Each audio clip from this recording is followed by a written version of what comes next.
Mi hermana tuvo la audacia de exigir mi apartamento poco después de que perdí a mi novia. Y, para empeorar, mi propia familia se puso en mi contra y me trató como un villano. Necesito sacar esto de mi sistema porque siento que me estoy volviendo loco. No puedo dejar de pensar en lo que ha pasado, y honestamente, necesito que alguien me diga si estoy equivocado. Toda mi familia parece estar en mi contra, y no puedo entender cómo llegué a ser el malo en esta situación.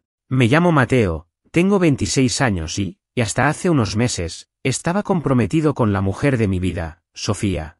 Ella era todo para mí. Nos conocimos en la universidad y, después de algunos años de relación, decidimos mudarnos juntos. Vivíamos en un pequeño apartamento en Portland, un lugar que habíamos decorado juntos, lleno de detalles que reflejaban quiénes éramos como pareja.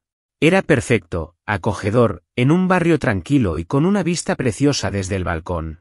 Allí planeábamos comenzar nuestra vida juntos, soñábamos con el futuro y hablábamos de formar una familia. Todo era ideal, hasta que ya no lo fue. Hace 6 meses, mi vida se vino abajo. Sofía falleció en un accidente de tránsito. Fue una de esas tragedias que uno nunca espera, que parece sacada de una película. Estaba volviendo del trabajo cuando un conductor ebrio invadió su carril y chocó de frente contra su auto. El golpe fue letal. Cuando recibí la llamada de la policía, sentí que el mundo se detenía. Era como si todo el aire hubiera desaparecido del cuarto. No recuerdo mucho después de eso, excepto la sensación de vacío que me invadió. Mi vida, mis planes, mi felicidad, todo se había ido con ella. Después de su muerte, el apartamento se convirtió en mi refugio. Cada rincón del lugar me recordaba a Sofía, su forma de doblar las mantas en el sofá, las plantas que insistía en cuidar aunque se le morían casi todas, y los cuadros en las paredes que ella misma había pintado. Era el único espacio donde todavía sentía su presencia, donde podía cerrar los ojos y recordar su risa o imaginar que seguía ahí, conmigo. Ese apartamento era mi hogar, mi ancla en un mundo que se había vuelto caótico y oscuro. Mi familia, en cambio, no fue el apoyo que yo esperaba. Mi relación con ellos, especialmente con mi madre, siempre ha sido complicada. Desde que era niño, quedó claro que mi hermana menor, Clara, era su favorita. No me malinterpreten, no es que yo esperara ser el favorito, pero el favoritismo de mi madre hacia Clara era tan evidente que era imposible ignorarlo. Si yo hacía algo bien, recibía un bueno, sigue así. Si Clara hacía algo básico, como pasar de grado, mi madre organizaba una fiesta. Era ese tipo de dinámicas familiares donde, aunque te esfuerces, nunca eres suficiente. Después de perder a Sofía, pensé que las cosas serían diferentes, que mi madre podría mostrar algo de empatía o apoyo real. Al principio, parecía estar más presente, me llamaba más seguido, incluso vino a visitarme varias veces. Me sorprendió, porque ella nunca había sido particularmente atenta conmigo. Pensé que quizás estaba tratando de reconectar conmigo, de compensar años de indiferencia, pero pronto me di cuenta de que había algo más detrás de todo eso. Un día, hace unas semanas, mi madre vino al apartamento. Tenía esa mirada de tenemos que hablar, así que asumí que se trataba de una conversación seria sobre cómo estaba lidiando con la pérdida de Sofía. Pero no. Lo que pasó después me dejó completamente atónito. Primero empezó con una charla superficial sobre Clara, mi hermana de 23 años. Me contó que estaba teniendo un embarazo difícil, que su novio, con el que vive en casa de mi madre, no estaba siendo de mucha ayuda, y que estaban buscando soluciones. No le presté demasiada atención, la verdad. Solo asentí, diciendo cosas como que mal y ojalá las cosas mejoren. Pero entonces llegó el verdadero motivo de su visita. Mateo, estábamos pensando, ahora que Sofía ya no está, ¿por qué no le dejas el apartamento a tu hermana? Tú podrías buscar un lugar más pequeño, o incluso regresar a casa por un tiempo. Así estarías cerca de la familia mientras te recuperas de todo esto. Me quedé helado. Literalmente no sabía cómo responder. Ahora que Sofía ya no está. Esas palabras resonaban en mi cabeza como un eco. Mi madre decía esto como si la muerte de mi prometida fuera una especie de oportunidad para Clara.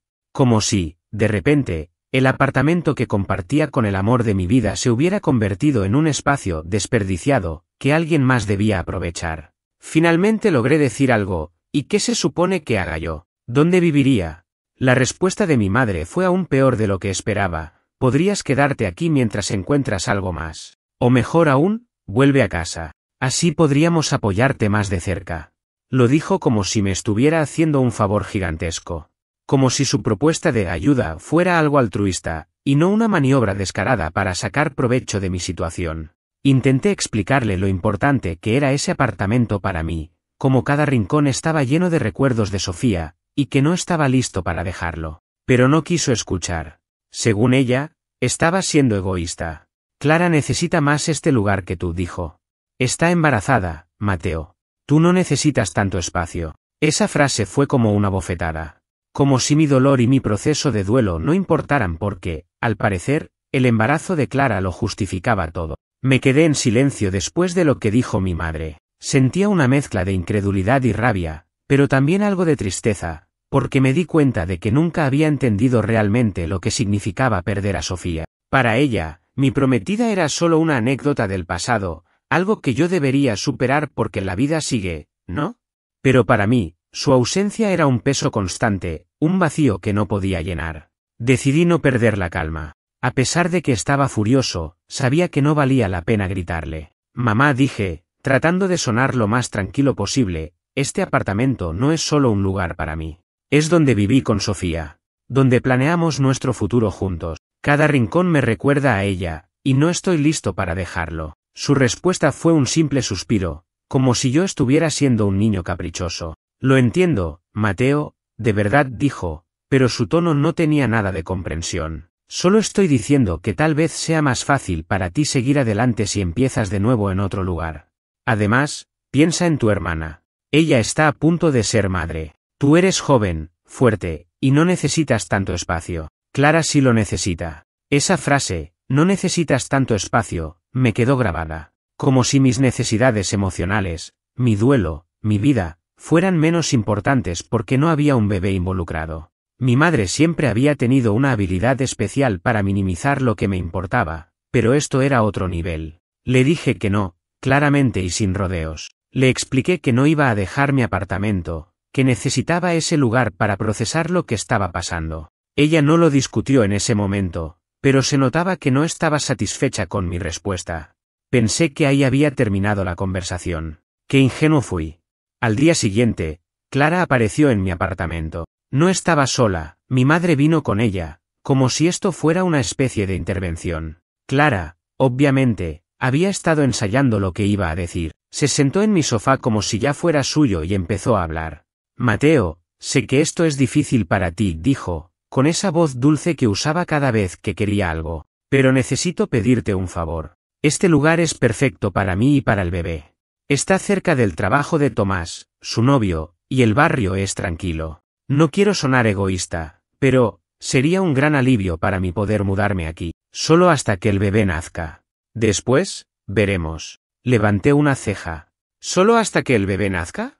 Sabía perfectamente que eso era una mentira. Si les dejaba mi apartamento, jamás lo recuperaría. Pero lo que más me enfureció fue cómo Clara ni siquiera mencionó lo que este lugar significaba para mí. No le importaba, solo veía lo que podía ganar. Mira, Clara, dije, tratando de mantener la calma, entiendo que estés pasando por un momento complicado. Pero este apartamento es importante para mí. Es donde viví con Sofía. No puedo simplemente dejarlo. Clara puso cara de mártir, como si yo estuviera siendo el peor hermano del mundo. Pero Mateo dijo, con una mano en su vientre como si eso reforzara su argumento, estoy embarazada. No puedo seguir viviendo con mamá y Tomás necesita estar más cerca del trabajo. Este lugar es perfecto. Solo te estoy pidiendo que me ayudes un poco. Es mucho pedir. Ahí fue cuando exploté un poco. ¿Que sí es mucho pedir? Clara, este lugar es todo lo que me queda de Sofía. Ni siquiera has considerado cómo me siento. ¿Por qué piensas que tu embarazo te da derecho a todo lo que quieras? Mi madre intervino de inmediato, probablemente para evitar que la discusión se saliera de control. Mateo, no tienes que ponerte así. Solo estamos hablando. Sabemos que es difícil, pero tú también necesitas empezar de nuevo. Clara no lo está haciendo por capricho. Es por su bebé. No puedes ver que estamos pensando en lo mejor para todos. Lo mejor para todos. Traducción, lo mejor para Clara. Porque, como siempre, mis necesidades no importaban. En ese punto, me di cuenta de que no iba a ganar esta pelea. Mi madre y mi hermana estaban decididas a hacerme sentir culpable hasta que cediera. Me dolía, porque yo nunca había sido una prioridad para ellas, pero esto era un golpe bajo incluso para sus estándares. Les pedí que se fueran, diciendo que necesitaba tiempo para pensar, aunque ya sabía que mi respuesta seguiría siendo la misma. Durante los días siguientes, las cosas se pusieron aún peor. Clara comenzó a enviarme mensajes constantemente, recordándome lo difícil que era estar embarazada, como Tomás estaba haciendo todo lo posible para mantenerlos a flote, y como este apartamento era la solución ideal. Mi madre también siguió insistiendo, llamándome varias veces al día para hacerme sentir culpable. Decidí ignorarlas, pero eso solo las enfureció más. Finalmente, una semana después, recibí un mensaje de mi madre que resumía toda la situación. No puedo creer lo egoísta que estás siendo, Mateo. Siempre pensé que eras una persona más considerada, pero ahora veo que solo te importa tu propio dolor. Clara necesita este lugar más que tú, y no puedo entender por qué no lo ves. Tu hermana está embarazada. Haz lo correcto. Lo correcto. ¿Qué significaba realmente hacer lo correcto? Abandonar el único lugar que me daba consuelo en mi peor momento. ¿Ceder ante sus demandas solo porque Clara estaba embarazada? No podía aceptar eso. Pero tampoco sabía cómo enfrentarlas. Después de días de insistencia constante, me di cuenta de que ignorarlas no iba a funcionar. Clara y mi madre estaban determinadas a salirse con la suya, y cada mensaje, cada llamada, solo aumentaba la presión. Pero lo que realmente desató el caos fue cuando comenzaron a involucrar al resto de la familia. Primero, fue un mensaje grupal que mi madre envió a todos los primos, tías y tíos, en el que pintaba una imagen completamente distorsionada de la situación. Decía cosas como, Clara está pasando por un momento muy difícil y su hermano Mateo, en lugar de apoyarla, se niega a ayudarla con algo tan simple como compartir su apartamento. ¿Cómo es posible que alguien pueda ser tan insensible cuando su propia hermana está esperando un bebé? A partir de ahí, las llamadas y los mensajes empezaron a llegar. Mi tía Luisa fue la primera. Mateo, no puedo creer lo que estoy escuchando. ¿Cómo puedes negarte a ayudar a tu hermana en su momento de necesidad? Piensa en el bebé, por favor. Luego, un primo con el que apenas hablo me mandó un mensaje. Oye, hermano, sé que has pasado por cosas difíciles, pero no te olvides de que la familia es lo más importante. Dale el apartamento a Clara. Ella lo necesita más que tú. Era como si alguien hubiera abierto las puertas del infierno, y yo estuviera en el centro de todo. Nadie parecía preocuparse por lo que yo estaba pasando, por cómo el duelo todavía me mantenía atrapado. Para ellos, mi dolor no era nada comparado con el embarazo de Clara. Mi frustración crecía con cada mensaje, pero también me sentía impotente. ¿Cómo explicas a una familia entera que no eres el monstruo egoísta que todos creen? Lo que más me dolió fue recibir un mensaje de mi primo Pablo, con quien siempre tuve una relación cercana. Pablo sabía cuánto había amado a Sofía, sabía lo devastador que había sido perderla. Pero incluso él me escribió algo como, Mateo, entiendo que estés pasando por un momento difícil, pero todos debemos hacer sacrificios por la familia. Quizás esto sea una oportunidad para ti de empezar de nuevo. ¿Oportunidad? ¿De qué estaba hablando? Esto no era una oportunidad, era una imposición injusta, una falta de empatía absoluta.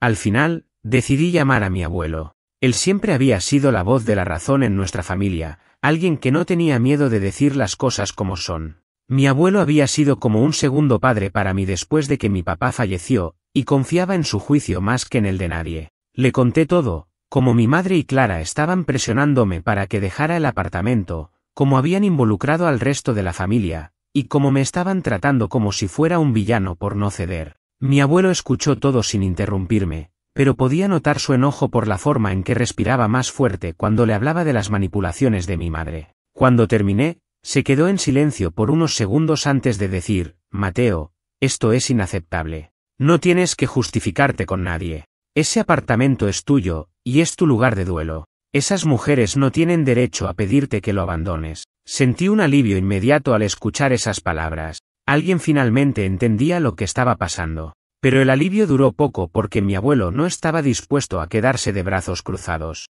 Me dijo que iba a resolver esto y, aunque intenté convencerlo de que no se metiera, él no quiso escuchar. Ya basta de sus abusos, dijo.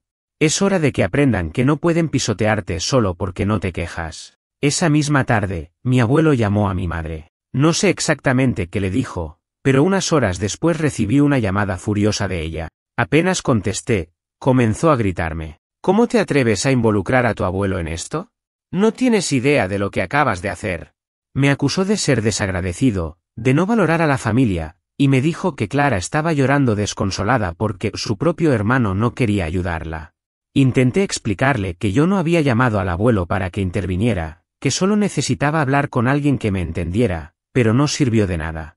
Mi madre estaba convencida de que yo había armado todo esto para hacer quedar mal a Clara y a ella. Me sentí derrotado, porque ya no sabía cómo manejar la situación. No importaba lo que dijera, siempre sería el malo. Pero las cosas se escalaron aún más. Al día siguiente, mi abuelo bloqueó las tarjetas de crédito que mi madre usaba y le envió un mensaje claro: si puedes presionar a tu hijo para que deje su hogar mientras está de duelo, entonces no necesitas mi apoyo financiero.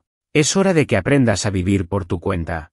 Lo descubrí porque mi madre me llamó de nuevo, furiosa, acusándome de haber manipulado al abuelo para que tomara esa decisión. Pero la verdad es que yo ni siquiera sabía que él seguía apoyándola económicamente. Fue entonces cuando mi abuelo me explicó algo que me dejó atónito. Durante años, él había estado cubriendo muchos de los gastos de mi madre, incluso después de que yo y Clara nos hicimos adultos. La casa donde vivía, sus tarjetas de crédito, incluso algunos de los gastos del embarazo de Clara, todo provenía de mi abuelo. Yo nunca lo supe porque él nunca quiso que eso afectara mi relación con mi madre. Pero ahora, después de lo que pasó con el apartamento, había decidido que ya era suficiente.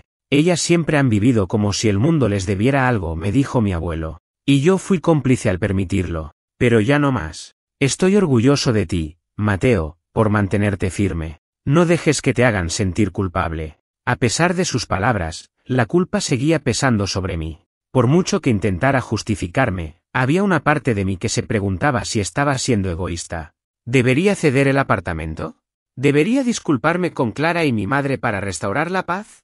El ruido de los mensajes y llamadas constantes no ayudaba. Mi familia me seguía bombardeando, acusándome de ser cruel, de haber dejado a mi hermana embarazada sin apoyo. Cuando creía que las cosas no podían ponerse peor, mi madre y Clara llevaron la situación al siguiente nivel. Al ver que sus manipulaciones directas no funcionaban conmigo, comenzaron una campaña de difamación en redes sociales. Una mañana, abrí mi teléfono y encontré múltiples notificaciones de familiares y amigos que me etiquetaron en publicaciones hechas por mi madre y mi hermana. Habían escrito mensajes largos, llenos de mentiras, donde contaban su versión distorsionada de la historia. En una publicación, mi madre escribió: es desgarrador ver cómo un hijo puede darle la espalda a su propia familia. Mi hija Clara, embarazada de 7 meses, solo pidió un poco de ayuda, un lugar seguro para vivir mientras prepara la llegada de su bebé, pero su hermano Mateo se niega a ceder un apartamento que claramente ya no necesita. ¿Cómo alguien puede ser tan insensible? Como madre, me duele profundamente ver la falta de solidaridad y compasión en mi propio hijo. Por su parte, Clara publicó algo aún más dramático. Hoy he llorado más que nunca. Estoy exhausta, física y emocionalmente. Todo lo que quiero es un lugar donde pueda criar a mi bebé en paz, pero mi propio hermano me ha cerrado las puertas en la cara. No sé cómo alguien puede ser tan frío con una mujer embarazada. Estoy decepcionada, rota. Solo quiero lo mejor para mi bebé, pero parece que ni siquiera puedo contar con mi propia familia. Estas publicaciones se viralizaron entre nuestro círculo de conocidos y familiares. En cuestión de horas, los comentarios comenzaron a llegar. ¿Cómo puedes ser tan egoísta, Mateo? Tu hermana está embarazada, no tienes corazón. Deja de aferrarte al pasado y ayuda a tu familia. Incluso personas que no conocía comenzaron a mandarme mensajes privados insultándome y llamándome cosas horribles. Fue demasiado. No podía seguir ignorándolo. Decidí enfrentar a mi madre y a Clara directamente. Las llamé y les pedí que vinieran al apartamento para hablar en persona. Quería poner fin a esto de una vez por todas. Cuando llegaron, Clara parecía completamente preparada para otra ronda de manipulación emocional. Entró sosteniéndose el vientre, con una expresión de víctima que claramente estaba destinada a hacerme sentir culpable. Mi madre, por otro lado, traía una mirada de superioridad, como si estuviera segura de que, después de toda la presión, finalmente iba a ceder. Las hice sentarse en la sala y les dije que necesitaba hablar sin interrupciones. Comencé calmado, explicando lo importante que era este lugar para mí, cómo cada rincón del apartamento me recordaba a Sofía y cómo era mi único refugio en medio del dolor. Pero no tardé mucho en cambiar el tono, porque era evidente que no estaban escuchando. ¿Saben qué?, dije, levantando un poco la voz. Estoy harto de que siempre se trate de Clara. Siempre. Desde que éramos niños, todo giraba alrededor de ella, y yo nunca importé. Pero ahora han cruzado una línea. Estoy lidiando con la pérdida de Sofía, y en lugar de apoyarme, han convertido esto en una excusa para quitarme lo único que me queda de ella. ¿Cómo pueden justificar algo así? Clara se apresuró a responder, poniéndose en el papel de víctima que también le salía. Mateo, no es que no nos importe tu dolor, pero, yo también estoy pasando por mucho. Estoy embarazada, y solo estoy pidiendo un poco de ayuda. ¿Es eso tan terrible? Sí, Clara, le respondí. Es terrible cuando para que tú estés cómoda, yo tengo que sacrificar mi paz mental. ¿Te has detenido a pensar siquiera en lo que me pides? Porque parece que lo único que importa aquí es lo que tú necesitas. Mi madre intervino entonces, con ese tono condescendiente que siempre usaba cuando quería sentirse superior. Mateo, estamos hablando de familia. A veces, hay que hacer sacrificios por los demás. Clara está esperando un bebé. Tú eres joven, puedes superar esto. No es el fin del mundo. Fue en ese momento que perdí completamente la paciencia. Claro que no es el fin del mundo para ti, mamá. Porque nunca te importó.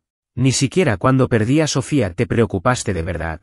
Todo este tiempo estuviste aquí solo porque querías preparar el terreno para esto, para pedirme el apartamento. No se trata de familia, se trata de que siempre has puesto a Clara por encima de mí, y ya estoy cansado. La sala quedó en silencio. Mi madre y Clara me miraban como si no pudieran creer que me hubiera atrevido a hablarles de esa manera, pero no había terminado. ¿Saben qué? Ya no me importa lo que digan.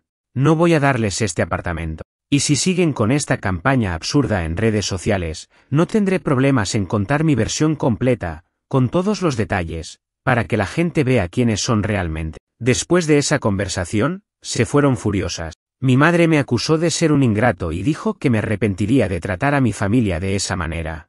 Clara no dijo nada, pero su mirada era suficiente para saber que no iba a rendirse tan fácilmente. Por primera vez en años, sentí que había defendido mi posición de verdad. Pero sabía que la batalla no había terminado. Esa noche, llamé a mi abuelo para contarle lo que había pasado. Su respuesta fue simple: hiciste lo correcto, Mateo. Ellas necesitan aprender que no siempre pueden manipular a los demás. Y si deciden seguir atacándote, yo estaré aquí para respaldarte. Sin embargo, mi familia no se detuvo. Durante los días siguientes, siguieron publicando cosas en redes sociales, pero esta vez, varias personas empezaron a defenderme. Algunos de mis primos y amigos comenzaron a responder a sus publicaciones, cuestionando su versión de los hechos y señalando lo insensibles que estaban siendo conmigo. Incluso algunos familiares mayores, que habían estado al margen, empezaron a apoyarme en privado, diciendo que entendían mi posición. Esto enfureció aún más a mi madre y a Clara. Recibí más mensajes, más llamadas, pero esta vez las ignoré. Ya no tenía energía para seguir discutiendo. Mi abuelo tenía razón, ellas nunca aprenderían si seguía cediendo. Había tomado una decisión y no iba a retroceder. Después de días de tensión, mensajes ignorados y el eco de mi familia atacándome en redes sociales, la situación empezó a calmarse. Pero no fue porque mi madre y Clara hubieran decidido darme un respiro, fue porque las respuestas que estaban recibiendo en sus publicaciones ya no eran las que esperaban. Más y más personas comenzaron a cuestionarlas, a preguntar por qué me estaban atacando tan públicamente cuando era evidente que yo también estaba lidiando con una pérdida enorme. Una de mis primas, Alejandra, incluso dejó un comentario en una de las publicaciones de Clara que parecía abrirle los ojos a mucha gente. Clara, entiendo que estés pasando por un momento difícil, pero ¿te has detenido a pensar en lo que estás pidiendo? Mateo perdió a Sofía hace solo unos meses, y ese apartamento es su forma de procesar su duelo. ¿De verdad crees que quitarle su hogar es algo justo? Una cosa es pedir ayuda, pero otra muy distinta es exigirla sin considerar lo que él está atravesando. Ese comentario desencadenó una conversación que mi madre y Clara claramente no esperaban. Varias personas comenzaron a escribir mensajes similares, cuestionando su narrativa. Algunos mencionaron que yo siempre había sido alguien tranquilo y amable, y que era extraño que de repente me pintaran como una persona egoísta.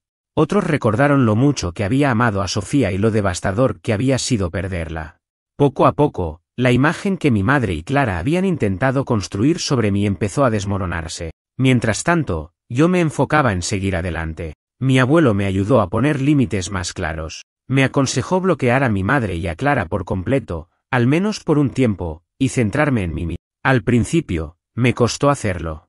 Bloquear a tu propia familia no es algo fácil, pero me di cuenta de que ya no podía seguir lidiando con su toxicidad.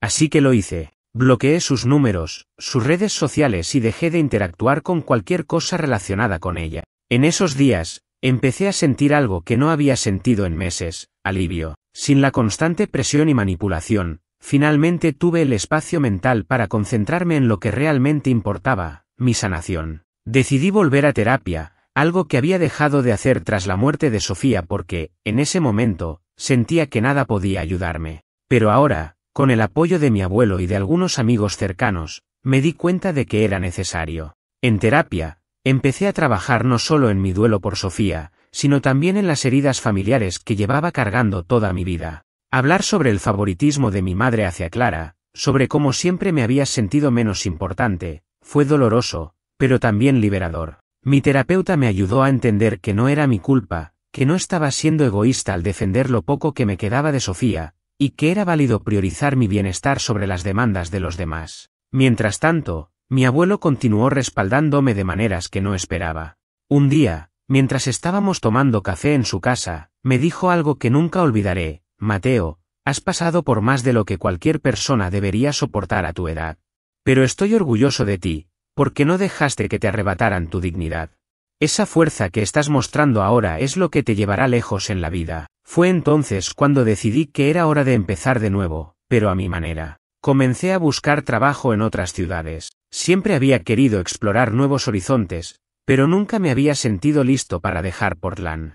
Ahora, después de todo lo que había pasado, sentí que era el momento perfecto para intentarlo. Apliqué a varias posiciones y, en cuestión de semanas, recibí una oferta en Seattle, en una empresa que me ofrecía un puesto mucho mejor del que tenía en ese momento. Mudarse no fue una decisión fácil. El apartamento seguía siendo mi refugio, mi conexión con Sofía. Pero en lugar de verlo como una pérdida, decidí verlo como una oportunidad para llevarla conmigo a donde fuera. Empaqué sus cosas cuidadosamente, guardé todas las cartas, fotos y recuerdos en una caja especial, y prometí que siempre serían una parte de mi vida, sin importar dónde estuviera. El día que entregué las llaves del apartamento fue agridulce. Me quedé unos minutos en la sala, mirando las paredes vacías y recordando todos los momentos felices que habíamos compartido allí. Pero también sentí una especie de paz, como si Sofía me estuviera diciendo que estaba bien seguir adelante. Después de mudarme a Seattle, las cosas comenzaron a mejorar. Mi nuevo trabajo me mantuvo ocupado, y poco a poco empecé a hacer nuevos amigos. Me mantuve en contacto con mi abuelo, quien siempre estaba dispuesto a escucharme y a darme su apoyo. También retomé el contacto con algunos familiares que habían entendido mi lado de la historia y se habían alejado de mi madre y Clara tras el conflicto. Hablando de ellas, su campaña en redes sociales eventualmente perdió fuerza. La mayoría de las personas que inicialmente las apoyaron se dieron cuenta de que no era justo lo que estaban pidiendo. Clara tuvo a su bebé unas semanas después de que me mudé, y aunque no me invitaron al hospital ni me informaron directamente, supe por otros familiares que estaba bien. A pesar de todo, me alegré por ella. No le guardo rencor, pero tampoco siento la necesidad de acercarme nuevamente. Hoy, mientras escribo esto, estoy en un lugar mejor. Todavía extraño a Sofía todos los días, pero he aprendido que avanzar no significa olvidarla, sino honrarla viviendo la vida que ambos soñamos. Sé que ella estaría orgullosa de mí por haber defendido lo que era importante y por seguir adelante a pesar de todo.